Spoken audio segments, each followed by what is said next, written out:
Hey guys, I'm Evie. And I'm Ellen. Welcome to our advice podcast where we talk about all of life's problems submitted by you guys. Yeah, we've had some great submissions so far, so keep them coming via the link in our Instagram page. And remember, the more detail, the better the advice, so keep them juicy. On today's episode, we'll be discussing a selfish boyfriend, assumptions about men, and a compulsive liar. Should we get into it? Let's do it. All right, Ellen, what's the first question? Okay, first question, here we go. So, this person has written in and has said, how to deal with a selfish boyfriend.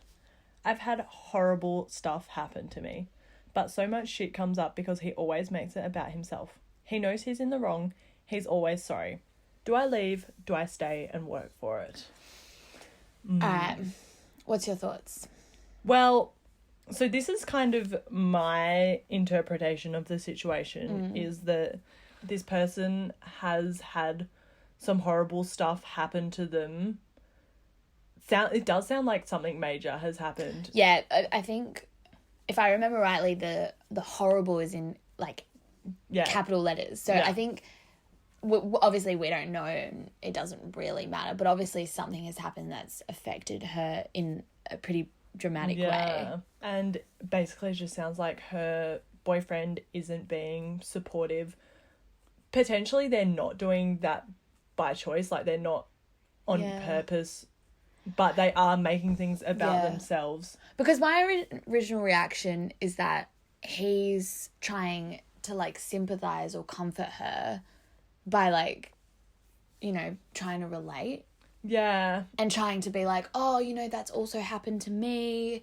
I can totally understand where you're coming from. And that can kind of be perceived in a way of that he's trying to make it all about him, but really he's just trying to comfort her. Yeah. But I think I've got a bit of a different opinion because it says he knows he's in the wrong. So it kind of sounds like that's true. He's just focusing on his problems, and instead of trying to support her, he's just like, okay, well, he's just projecting. Yeah. Yeah. And so this kind of leads to the point of what more can this girl do? Well, especially if he's acknowledging that he's doing something wrong, then it's like he's either going to improve or he's just going to stay the same. And if he's just staying the same, then I'm sorry, but there's not much you can really do. And potentially, if he is just by nature a self-centered person, how much can he actually change that? I think it's important for the person who wrote the question to really reflect on what she wants out of the relationship, because if she really needs that person right now as a support, then I don't know, maybe this isn't the right relationship for you because he's obviously not doing what you want him to do. Yeah. However, if you have a larger support base outside of the relationship, friends, family, potentially a psych, I don't know, maybe it's potentially another boyfriend. Yeah. Look into polyamory, I don't know. Open relationship? No, but potentially look into just investing in other people for support, and maybe your relationship just isn't that thing. I don't know. I just think you should maybe weigh up what you really want out of the relationship. Yeah. I think it's a pretty reasonable expectation to expect that your partner is going to support you emotionally. Yeah. Obviously not through everything, shit happens, and to a certain extent you need to be able to work through your own problems, but something horrible has happened to this person. They are not getting the support they deserve, it sounds like. I also think, though, it is really important for you to work on yourself, and if you haven't really, it seems like you're still caught up in this kind of trauma, and if you haven't worked past that, I don't know really if you should be investing your happiness in someone else. Maybe it's time to just take some time and a step back and just work on the problems that you've got. Maybe that doesn't mean ending the relationship. Maybe that just means taking a step back from the relationship, working on your own stuff separately, and maybe then it wouldn't be, he won't feel as much pressure to really like provide that huge support. It won't put a strain on your relationship, especially if he thinks he knows he's doing a bad job at supporting you. He said that he knows he's doing a bad job. So maybe you just need to take a step back. Yeah. That's actually a good point. Like, if the person who wrote in is expecting that their boyfriend be their one and only source of all their support, that's not really healthy. 100%, because like, and you can't expect everyone to know how to respond, especially like, I know there are people in my life that I'm just not really going to talk to about certain things because I know they won't offer much help. Whereas I know there's other people in my life that will be the best help. Yeah. And you use different people for different types of advice. Yeah. For example, you use us for these types of questions. But yeah, like, I think like you use different people for different parts of your life, and you shouldn't expect someone just to know how to deal with something, especially if it's something super serious. I don't know how serious this is, but yeah, on the other hand, if they are like talking to other people and their boyfriend just isn't, well, I don't know, it does sound like he's just not being any emotional support. He's making things about himself. Yeah. And I just think that like he has to be, he's self-aware that he's saying he's sorry, he's saying that he's bad, he's doing something wrong. Like, that's why I think that maybe he's just struggling to really to be supportive, and he doesn't know how to support her.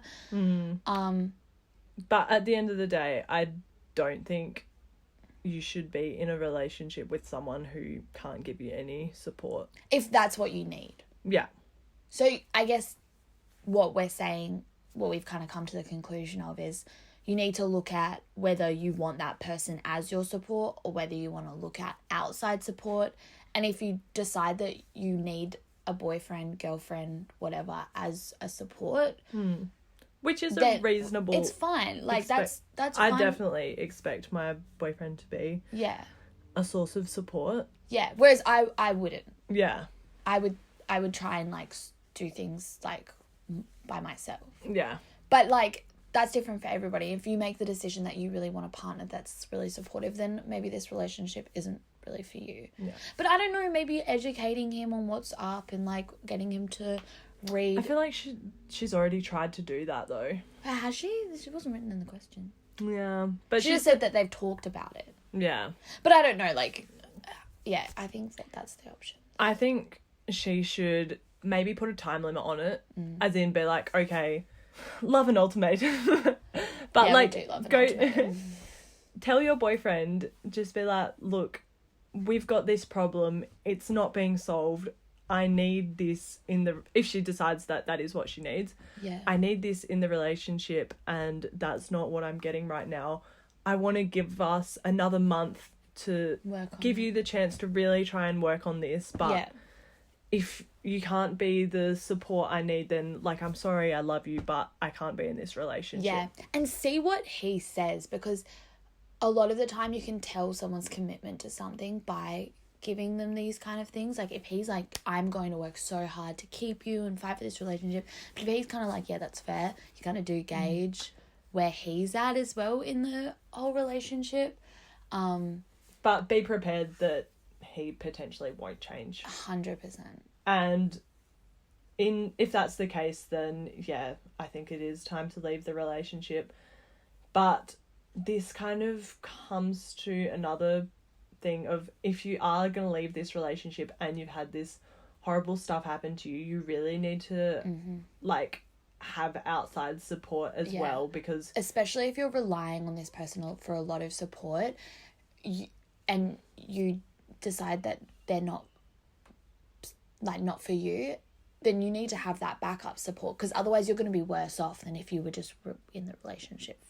Yeah, because you're going to be trying to deal with, one, the horrible stuff that's happened to you, and two, a breakup. Like, and I'm never going to be that person that won't suggest therapy. Like, if you are speaking to a psych, that would be the best thing to do. Yeah. Especially if it's something quite traumatic. But friends and family. Yeah. You're going to have a supportive network around you to support you through the breakup and the horrible stuff. Yeah, exactly. So as a debrief, decide what you want your relationship to be, whether that's one that's super supportive or whether that's maybe one that's less serious. From there, you can decide whether that person is going to be good for you, and you can do that through giving them a little bit of a ultimatum. You've got one last chance, boy. Yeah. And if they don't, then make sure you have support there around you to help you through. Yeah, but it does kind of sound like leaving is probably what's going to happen. So good luck to you. Yeah, good luck, because breakups fucking suck. Make sure you're stocked up on chocolate and, I don't know, Bridget Jones. But you can do it. And feel free to keep us updated with what happens. Please give us an update. Please. All right. Bye. Thank you. What's the next one? Hello friends, I went to a house party on the weekend and got absolutely mortal, like trashy drunk. I already love the start. Haven't we all been there? Anyway, some guy that I'd never met before was into me and he offered to drop me home. I was like, hell yeah, because I'm too poor to pay for Ubers. So got in his car and went to mine. And we pulled up to my house and he was like, I'll wait here and make sure you get in safe. Have a good night. And then I went to bed and passed out, lol. Looking back on it now, he could have easily taken advantage of me. Like, literally, I got in a stranger's car and told them my address, and I'm so fucking surprised he didn't, if I'm honest. So why I'm telling you this story is so you can discuss how fucked it is that I just assume men will take advantage of me while I'm drunk at the end. Wow. A lot to unpack here. I feel like all these questions have multiple subsections in them, Yeah. and they're just trying to mess with our brains. My first instinct on this is that you aren't alone in like being this type of girl who goes to parties or goes out drinking, gets drunk and gets in a stranger's car, and by no means should you feel guilty. Yeah. Because I think that's the first thing we think of the next day is like, wow, that could have ended really badly or blah blah blah, and that's a lot because of like we hear horrible stories. But don't feel guilty for getting drunk and getting in a car with a guy, because at the end of the day it was fine, and the fact that you're very aware that something could have happened is a good thing. Some people might find this a little controversial, but it's not your fault that you assume men will take advantage of you, and don't be like, wow, this is fucked that I have this belief, because like there are some terrible men out there, and it kind of does sound like you have been taken advantage of in the past. Yeah. And that is not your fault. That is their fault. At the end of the day, like... That's what I'm saying. Like, she shouldn't feel guilty for getting into a stranger's car. Like, that's... Look, it's probably not the wisest choice, but we get into Ubers all the time. So, like... Yeah. Like, you know... And you run that risk in everyday life. So, you know, don't feel guilty for getting into a stranger's car, because I think if you felt guilty for every stupid thing we did, we wouldn't be able to live our lives. Yeah. But like at the end of the day, nothing bad happened. Yeah. And like, I think we sometimes downplay our character judgment. Like, we all know that guy at a party that's kind of weird.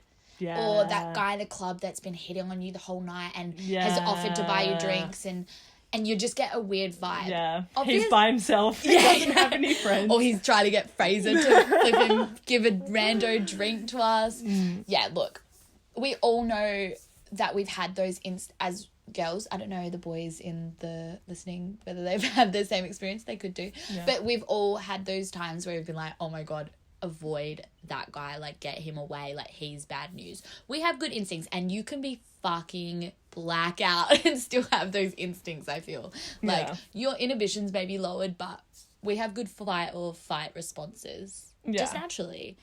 So obviously at the time, like, you judged his character, and his character was all right. Like, at the end of the day, he was a nice guy. Like, he waited for you to get in safe, and like, you know, potentially he wanted something to happen, but like it didn't, and he didn't force himself. So just be happy that you made that good decision. Yeah. And I think, like, while there are shitty men out there, I think everyone needs to remember, like, there are shit humans and there are good humans. Yeah, and it's not even just a gender thing. Yeah. Because Evie is a shit female. But Look, no right. no, seriously. But like, this is a good guy, and there are plenty of good men out there. Like, I would like to think all the men in my life who I know really well, they would all do the same thing. Yeah. Because, I don't know, are we setting the bar too low for men? We're Yeah. like, oh, look, you didn't take advantage of someone. Well done. Like, you didn't yeah. But It is a low standard, and look. But look, no, that is really nice of him to make sure that you got home safe. And do you know what? Like, it would be different if he was like, no, I'll get out of the car and walk you in. Like, that is kind of like, all right, overstepping. Yeah. But all he was like was, there, I'll wait in the car and like, wait, make sure you got in. Like, I just think that sometimes we wait for bad shit to happen, or we reflect on something. We're like, wow, something bad could have happened. And it's like, and it is like this kind of controversial, but it is this over representation of violent crime in the media. Read my paper on it if you want. Comment below if you want a copy of that paper. No, but like, it is like, we see so much of this bad shit happening in the world that we just assume it can also happen to us. And like you said, if you're surrounding yourself with good people, majority of the time that won't happen. Not to undermine people's feelings, because at the end of the day, if you're feeling like that, maybe call an Uber. Yeah. So, I don't know. I wouldn't say that it's completely fucked that you assume that men will take advantage of you. Like, I think you just do need to remember that there are good men out there, and there are bad men as well. So, and know your fucking self-worth. Yeah. Like yeah. You obviously have a bit of like a confidence lacking thing if you think that someone's just gonna treat you that badly. Yeah. You know, like, know that you're a good person with high standards, with morals, with you know, you get drunk, but that doesn't make you skanky or slutty or easy. You know, that doesn't mean that you're easily taken advantage of. No one deserves to be taken advantage of. And, you know, if you have been taken advantage of, or it happens in the future, like, know that that is 100% not your fault.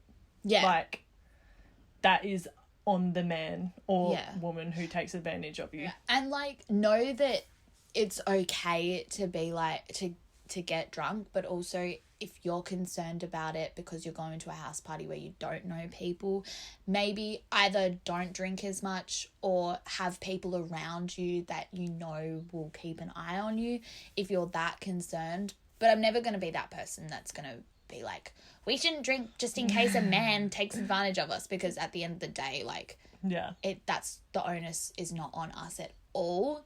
But if you're that concerned, I don't know, something to think about. But yeah, I agree. Like, I just think that sometimes us women, like, we just lack confidence, and we just think that, like, men are going to shit all over us. And it's like, know that if you remember it, you would have been able to slap him off and, like, go absolutely fuck off. Like, you're strong enough to do that. Yeah. And I don't know. It's one of those things that, like, it sucks being a woman sometimes because we think these things, but in reality, I don't know. All right. Wow. Okay, so we just had, like, a lot of relationship stuff. Not relationship, but, like, male-female stuff. But I think the next question, if I remember rightly, is a friendship one. And, oh my God, haven't we all been in this situation before? I actually haven't really read this question deeply. Ellen kind of just mentioned what the premise was, so I'm intrigued to hear. All right, let me read it out. Okay, so I have this friend who I love a lot. I love it when females do that. They're like, they have to be like, no, I love them so much. I love them so much. But here's a paragraph about why I hate them. Wow. So it literally starts off, okay, so I have this friend who I love a lot, but I kind of feel like she's a compulsive liar for attention. She always has, quote, diseases and doctor's issues and boyfriend issues, and is always in debt. And I'm at the point where, like, I don't know how to help you anymore.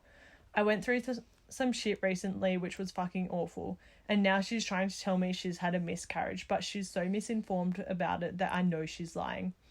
I feel like she's super focused on status and looking happy to the outside world, but she's also a major attention seeker. I was thinking maybe suggesting she sees someone to help her with her issues. Oof. Woo! Wow, I definitely didn't read the end of that question about the miscarriage as well. Yeah. Wow. Fuck me. I can speak from experience. I've been, not for a long time, but I used to have a friend in high school who was a compulsive liar. And even now, some of the stuff, yeah, to be fair, like, she had quite a dysfunctional upbringing, and I think that was where it came from. But yeah, she would lie all the time. She'd lie about stupid stuff. Like, coming from a hypochondriac. I definitely think that being a compulsive liar, thinking that you have diseases that you didn't, and like, I've been there. I always think I'm dying somehow. Ella knows that. I do think it comes from a place that is kind of dysfunctional, which means I don't think she's doing it intentionally. No, I think there's a difference between you and this girl. No, because if you're like lying to the point where you can't control your lying, that is something that is potentially you might need to but get you assessed don't. on. Yeah, but you don't lie about your health problems. You genuinely believe that they're real. But what if she genuinely believes that she had a miscarriage? I think you can tell the difference. Like, because now this is just talking about your problems. Well, go back to the first question. I'm just making it all about me. No, but I think there is a difference because you're not, like, you genuinely believe, well, actually, look, you're not even that bad of a hypochondriac. But No, I just went through a phase. Yeah, but say you are sick, you genuinely believe you're sick, and you're not running around telling people, oh my God, I'm really sick, trying to get attention from them. Right. You do kind of keep to Yeah, yourself. okay. But that's her interpretation. She's interpreting that this girl's doing it for attention. Yeah, but it seems to be more than... Like, she's posting it everywhere and shit. Yeah, and it's not just restricted to medical issues. There's there's boyfriend issues. Yeah. And I don't know, you can tell the difference between Yeah, someone who genuinely believes they're sick and someone who is doing it for attention. Yeah, well, I feel like honesty is always going to be my answer in these kind of things. Just, like, approach her about it. If you're that upset about it. But honestly, if it grinds you that much and you love her, but honestly, just cut her off. Is that cutthroat? Look, I think she's got two options. The first one is confront it, but be prepared that she's going to deny it. So And she's a compulsive liar. She probably has, like, already excuses. Yeah, lined but up. I would wait until you 100% know she's lying on something and it's something you can call her out on. Yeah. And try especially in things like miscarriages, because the last thing you want to do is be like that person that's going like, you fucking made up that you had a miscarriage, and she genuinely had a miscarriage. Yeah, you got to wait until you know she's 100% lying about something and then just be... call her out. Yeah. Try and do it in a non-aggressive way. But this is definitely a But that's because you're option. passive. Me? Well, no, because I guess she could say something and you could, like, just make a joke of it, and it's like, you could be like, oh, is this just one of your, like, over-exaggerations? No. But that would be salty AF. Like, if someone did that to me, I would be like... No, I would be like... So, for example, she lies about something. I would be like, oh, look, like you said this, and I know that's not true. I'm not trying to have a go at you or anything, but I have kind of noticed that you've done this before, and as your friend, like, I want to, like, help you out with this. It's not healthy to lie about stuff. But to be fair, I'm pretty sure she's just going to deny it. Well, yeah, because if she's a compulsive liar, she's probably going to be like, why the fuck are you telling me this? I also had another friend in high school who was the same compulsive liar. Basically, she made up this huge lie and all of her friends found out, and it was an awful experience for her. But she got absolutely called out. Her friends, like, cut ties with her. And after that, she never lied again. Yeah, wow. But everyone's different. Look, you can't predict how she's going to respond. And that's why, like, confronting the issue is probably, like, a brave move, because you've kind of got to be prepared that she's might not have a good response and that it could just blow up in your face. And if you do love her, you might lose a friend that you really love. That's why I'm kind of leaning towards option 2. Ellen has thought this through. Which is, I'm going to apply some psychology principles here, but stop reinforcing the behaviour. Stop engaging with it. If she posts something and she's like, oh my God, I'm at the hospital, don't do anything. Don't reply. Don't, like, if she brings it up directly with you and was like, oh my God, yeah, I was at the hospital the other day because, I don't know, I had this problem. Just be like, oh, wow, that sucks. And then do what the boyfriend in the first question did and make something up about you. But, like, obviously it sounds like you know the difference between when she's making something up for attention. Like, if she's got a genuine problem, 100%, like, support her, but stop. That's actually pretty good advice. Stop reinforcing the behaviour. Yeah, because basically it's like there's this theory called positive reinforcement. And so when she's making up these lies, she's doing it for attention, and by giving her that attention, you're giving her what she wants, and so then she's just going to keep engaging in those behaviours. What I'm worried about, though, with that thing is that I don't know if you have a huge friendship group or not, but maybe you need to let the other girls in the friendship group know about this potential method, because if the other girls are still reinforcing the behaviour and you're the only one not, she's probably just going to stop liking you, and you're probably just going to isolate her as a friend. So, like, I don't know if this is just if it's just you two or whether you have, like, a group of friends, but maybe you could discuss some ideas with the other girls or girls and boys and, like, potentially get on the same page about it, because the only thing that I can think of that wouldn't work is if she just stops engaging in the things and then everyone else keeps going, oh my God, what's wrong? And then she just looks like a shitty friend, and then that, like, this friend is just gonna not. But that's why I think it's important that she still supports her when she knows there is a genuine problem. But how often do people have genuine problems? But do you know what I mean? Like, yeah, well, but I don't know, people do have genuine problems, like your knee injury. That's it. Thanks for putting that in there, because we'll talk about that later. But, like, if I thought you were lying about your knee injury, I'd be like, whatever. Wow. She has said that a few times. Mainly out of just, she can't deal with it, me complaining anymore, but Really? I can 100% not lying. I wouldn't spend so much money on the fucking business. Yeah, but see, what, like, you know when something is a genuine problem.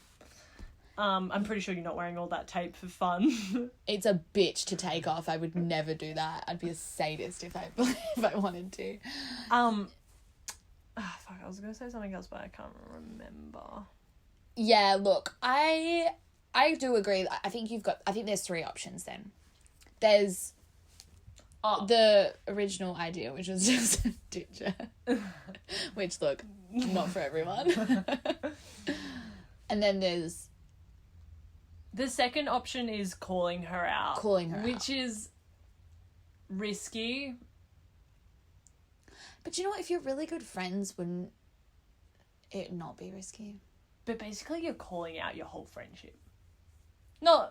But you said that, like, people still go to people for genuine problems. Yeah. I don't know, like, I am very non-confrontational. So I would probably make a joke out of it.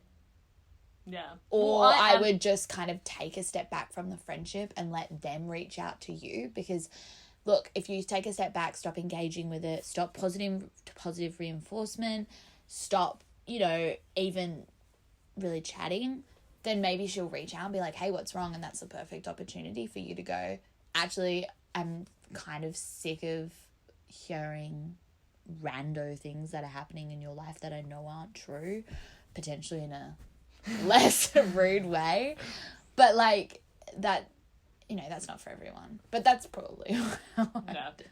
I don't know, look, up to you. It does sound like it's affecting you, and I think, like, in terms of, like, protecting your own energy, like, option 3 is the easiest option. And Yeah, because it's just taking a step back.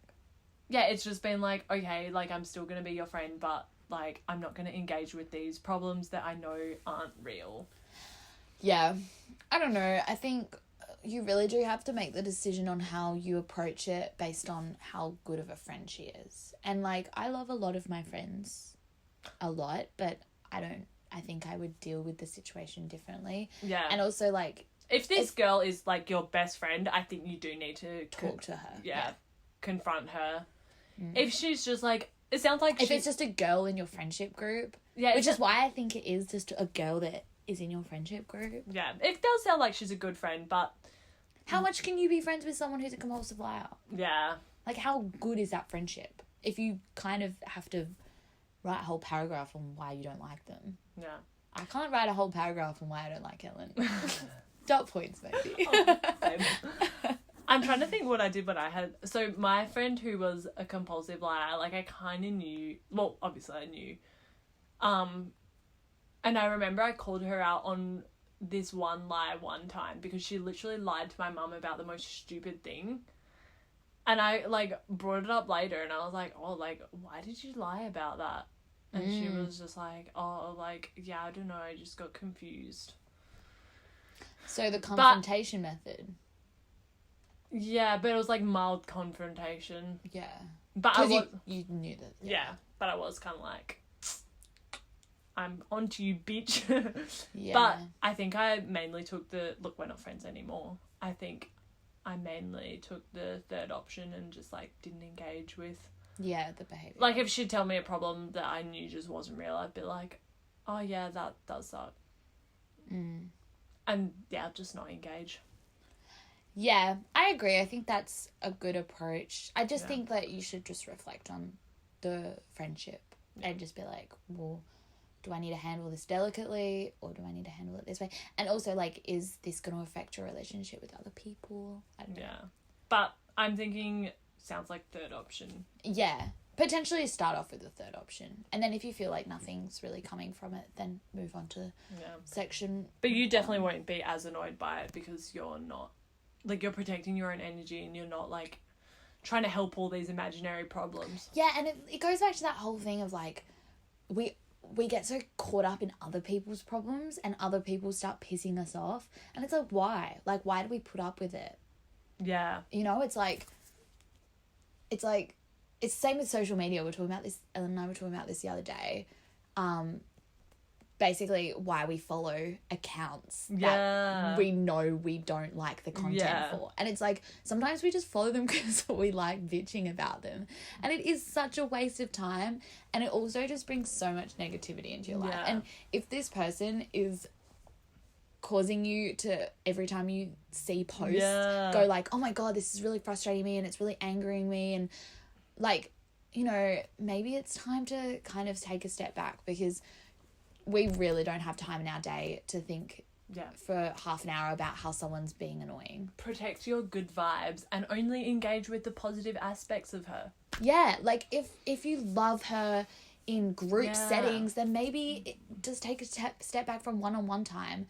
And if you don't really like her, like what she posts on social media, maybe she posts, like, you know, stuff about her random illnesses on social media, maybe just, like, turn off notifications and don't really see that stuff. Obviously, if she's a friend, don't unfollow her because that could... Don't block her. Yeah, that could cause some shit. But maybe just turn off notifications or don't click on her Insta story or maybe just try and remove yourself from that aspect of her and then engage with her in more positive ways, like potentially in group settings or even one-on-one. Maybe you guys have a really good vibe one-on-one, but it's when she's around other people that she kind of over-exaggerates. Look, do activities where she can't complain. Take her to noisy nightclubs. Honestly, like... She's not going to be able to bitch about everyone's life then. Surround her by noisy things and she just can't say anything. She's Every time she starts talking about a problem, just blast some music and start dancing. Oh, dance party. Yeah, look, could work. But good luck with it and feel free to keep us updated. Yes, please do. I want to know what happens with this girl. Also, maybe let us stalk her Instagram. Oh, we didn't talk about the suggesting she sees someone. for issues. I did mention it at the beginning because I was like, potentially she has something wrong. That's an option in the confrontation option. If you confront her, recommend it. Potentially recommend that she sees someone. Yeah, look, I don't know how... We have different perspectives on how serious this could be as like whether it's personality or a mental thing. Because I originally would be like, oh, well, maybe there is something seriously wrong if you feel the need to always compulsively lie. But, you know, it could just be like her with a huge ego. Yeah. I don't know, suss it out. Yeah. All right. Have fun. Thank you. It's been a long time, but has gone really quickly. Yeah, we just like kind of reflected on how long it was, and it's basically taken us an hour to do this. And it felt like about 20 minutes. Yeah, literally. Life in Evie and Ellen's... This is us constantly. Shows how much we can talk shit. Literally. We probably could have answered like those questions for a solid another hour. Yeah. But congratulations if you've made it all the way through this podcast. Honestly, you deserve a medal. Look, keep asking questions, guys, because... We don't care how crazy they are. Everything is anonymous. Yeah. You can write in the most bizarre kind of shit and we'll probably still answer it. Yeah. I reckon I want some juicy sex confessions. Yep. Juicy sex confessions. Juicy fetish confessions. Look, I'm impartial on that one, but Ellen's super keen. Just honestly, about my own experience. Honestly, anything from friendship, relationship, boys, girls. Ellen loves to throw in a good psych thing there and there. We love a good social media chat. If you've got a question about that. Yeah. Look, I'm all we about... love to rant about influencers. And I'm all about that politics life, but I understand maybe this is not the space. But anyway, also, if you want to leave us any feedback... Yeah. Because we kind of are debating right now with the whole podcast versus vlog thing. I know Ellen put it on her Instagram. We had a lot of responses saying that we should do a podcast. So that's why this is our voices only. But, you know, if you're missing our faces because you're not seeing us around uni, because it's summer, or like because we're nipping off to Bali, you won't see us. Should we do a Bali app? We don't know. Should we do a Bali app? I don't know. That would be pretty funny. So let us know the style that you prefer. I don't know. We might not be good on tape. Yeah. Who knows? We have a lot of ideas visually for vlogs, but potentially might not work out. And also we're going to set up an Instagram a special Instagram for the podcast. Guys, we're going viral. Should we have TikTok as well? So keep an eye out for our new Instagram. Everything I'm sure will be on our existing Instagrams. Yeah. As in where to find stuff. Yeah. And everything. But keep using the link. Keep giving us feedback. Stop messaging us your problems and start putting them in writing. Stop. Honestly, if you try and talk to us about a problem, we're going to be like, cool. Where's the podcast submission? We start giving people advice and recording it at the same time. Yeah. So can you just repeat that problem for Sometimes us? we have conversations and we're literally like, damn, we should have recorded this. It's great content. Okay, thanks for listening. Right, bye guys.